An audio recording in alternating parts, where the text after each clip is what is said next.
Evangelho de Mateus, capítulo 13. A parábola do semeador. Mais tarde, naquele mesmo dia, Jesus saiu de casa e sentou-se à beira-mar. Logo uma grande multidão se juntou ao seu redor. Então ele entrou num barco, sentou-se e ensinou o povo que permanecia na praia. Jesus contou várias parábolas como esta. Um lavrador saiu para semear. Enquanto espalhava as sementes pelo campo, algumas caíram à beira do caminho, e as aves vieram e as comeram.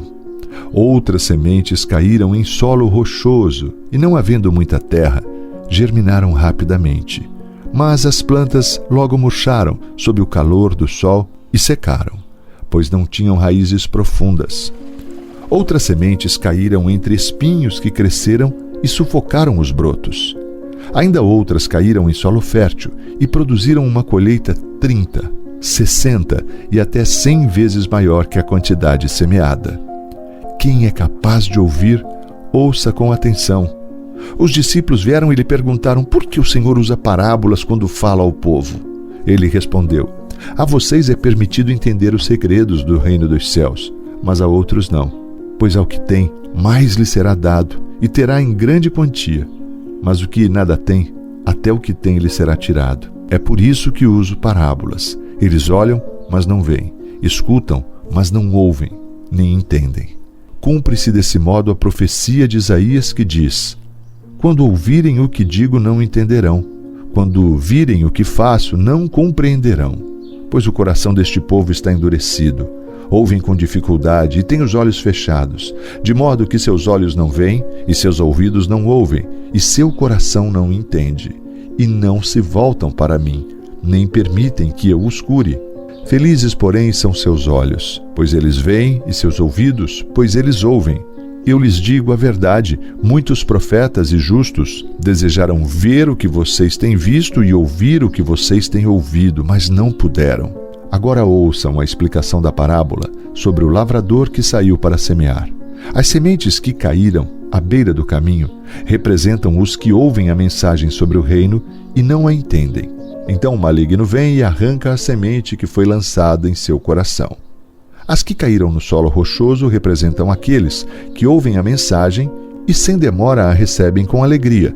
Contudo, uma vez que não têm raízes profundas, não duram muito. Assim que enfrentam problemas ou são perseguidos por causa da mensagem, cedo desanimam.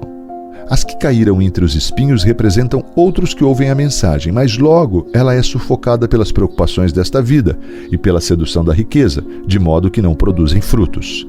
E as que caíram em solo fértil representam os que ouvem e entendem a mensagem e produzem uma colheita 30, 60 e até 100 vezes maior que a quantidade semeada. A parábola do trigo e do joio. Esta foi outra parábola que Jesus contou. O reino dos céus é como um agricultor que semeou boas sementes em seu campo. Enquanto os servos dormiam, seu inimigo veio, semeou joio no meio do trigo e foi embora. Quando a plantação começou a crescer, o joio também cresceu. Os servos do agricultor vieram e disseram: o campo em que o Senhor semeou as boas sementes está cheio de joio. De onde ele veio? Um inimigo fez isso, respondeu o agricultor. Devemos arrancar o joio? Perguntaram os servos. Não, respondeu ele. Se tirarem o joio, pode acontecer de arrancarem também o trigo. Deixem os dois crescerem juntos até a colheita. Então direi aos ceifeiros que separem o joio, amarrem-no em feixe e queimem-no. E depois guardem o trigo no celeiro. A parábola da semente de mostarda. Então Jesus contou outra parábola. O reino dos céus é como a semente de mostarda que alguém semeia num campo. É a menor de todas as sementes, mas se torna a maior das hortaliças, cresce até se transformar em árvore, e vêm as aves e fazem ninho em seus galhos. A parábola do fermento. Jesus também contou a seguinte parábola. O reino dos céus é como o fermento usado por uma mulher para fazer pão. Embora ela coloque apenas uma pequena quantidade de fermento em 3 medidas de farinha, toda a massa fica fermentada. As parábolas cumprem uma profecia. Jesus sempre usava histórias e comparações como essas quando falava às multidões. Na verdade, nunca lhes falava sem usar parábolas. Cumpriu-se desse modo o que foi dito por meio do profeta: eu lhes falarei por meio de parábolas. Explicarei coisas escondidas desde a criação do mundo.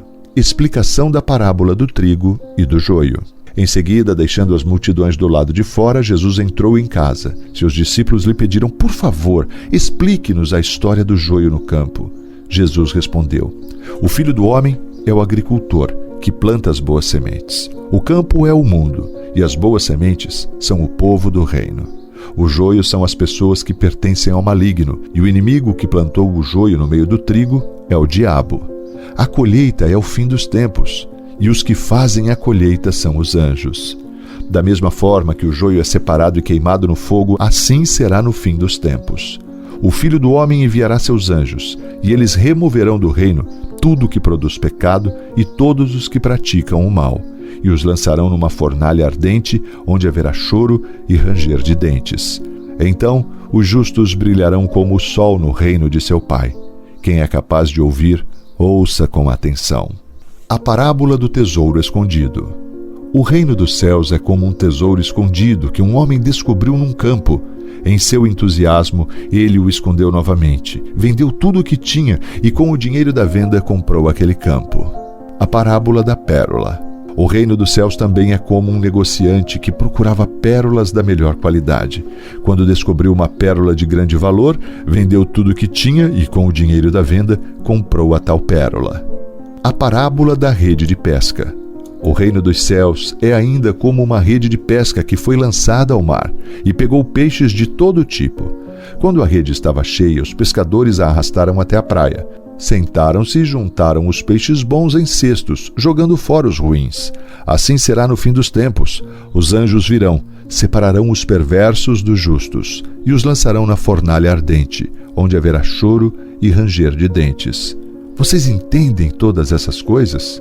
Sim, responderam eles. Mestres da lei no reino.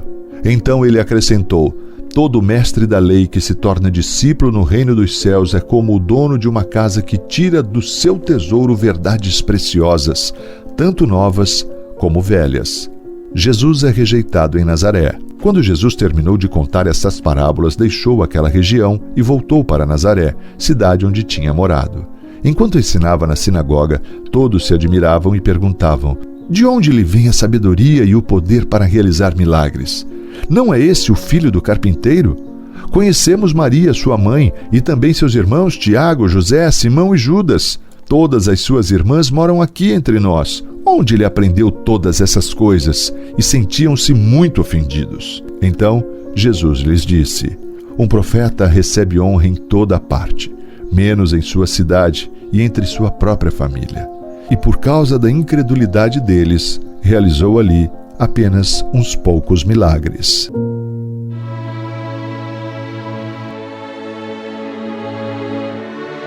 Ó Deus poderoso, santo e bendito, louvado seja o teu nome. Pai, te louvamos na beleza da tua santidade, na grandeza, na majestade da tua formosura. Só o Senhor é Deus e santo é o teu nome, Pai. Ó Deus, obrigado pela tua palavra, obrigado pelo teu evangelho, obrigado, Senhor, porque isso traz esperança e entendimento ao nosso coração, dá direção, Pai, nos ensina, nos exorta. Muito obrigado, Pai, porque o teu Espírito vai clareando, vai trazendo mesmo entendimento ao nosso coração.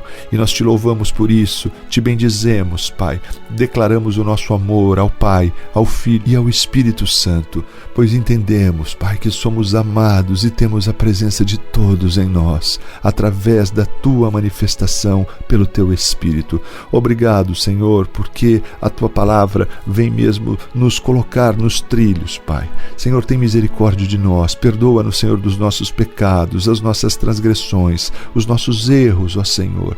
Pai, que sejamos mesmos, Pai, cumpridores da palavra e não somente ouvintes, Pai, nos enganando. Esse é o desejo do meu coração neste dia. Dá-nos, Pai, a provisão deste dia, cuida da nossa família, da nossa casa, dos nossos negócios. Eu oro agradecido no poderoso nome de Jesus, nome que é sobre todo nome no céu, na terra e debaixo da terra. Amém e amém. Graças a Deus.